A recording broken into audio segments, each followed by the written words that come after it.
یہ اچھا مجھے یہ بتائیے کہ جو بہنیں دفاتر میں جا رہی ہیں، ہم نے تمام شقیں ڈسکس کی کہ اگر کچھ ایسا پرابلم آ جاتا ہے اور ان کو گھر سے نکلنا پڑ گیا، تو اب اگر وہ جاب کے لیے جا رہی ہیں، نوکری کے لیے جا رہی ہیں اور کسی نامحرم سے، کسی غیر محرم سے بقدر ضرورت بات کرنا پڑ رہی ہے، ٹھیک ہے، ان کا کوئی باس ہے یا کوئی کلیگ ہے جس سے بات کر رہی ہیں وہ، تو اب حکم شرع کیا ہوگا؟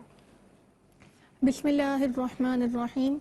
غیر محرم سے بات کرنے کا شرع حکم جو ایک عام عورت کے لیے ہے، وہی کام کرنے والی خاتون کے لیے بھی ہے، وہی جاب کرنے والی خاتون کے لیے بھی ہے کہ بلا ضرورت بات چیت نہ کی جائے۔ شریعت مردوں عورتوں کی غیر محرم کے ساتھ بلا ضرورت بات چیت سے منع فرماتی ہے۔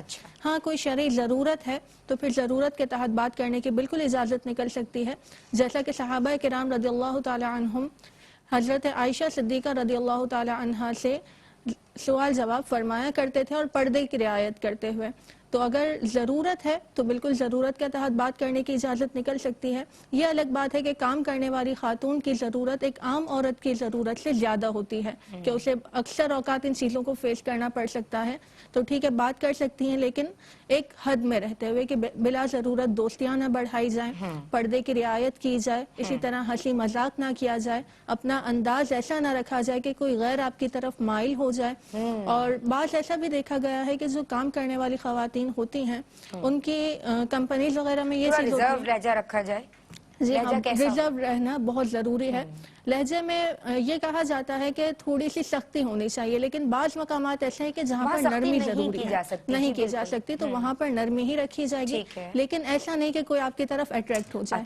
ٹھیک ہے۔ دوسرا یہ کہ بعض یہ بھی دیکھا گیا ہے کہ اس طرح جو بڑی بڑی کمپنیز میں کام کرنے والی خواتین ہوتی ہیں وہ غیر محارم کے ساتھ ہاتھ ملانا، گلے ملنا، یہ بھی ان کے درمیان عام طور پر رائج ہے، تو اس کی شریعت بالکل بھی اجازت نہیں دیتی۔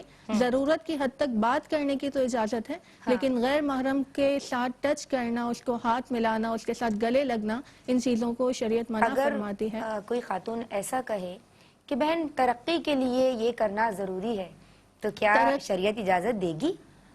ترقی انہی چیزوں سے ہو سکتی ہے جس سے شریعت نے جس کی شریعت نے ہمیں اجازت مرحمت فرمائی ہے۔ جس سے شریعت نے منع فرمایا ہے وہ بظاہر اگر سے ترقی ہو، لیکن حقیقی ترقی انسان کو حاصل نہیں ہو سکتی۔ حقیقی ترقی اور حقیقی کامیابی جو ہے وہ آخرت کی کامیابی ہے، اللہ کی بارگاہ میں مقبولیت کی کامیابی ہے، وہ اس عورت کو کبھی بھی حاصل نہیں ہو سکتی۔ ان امور کو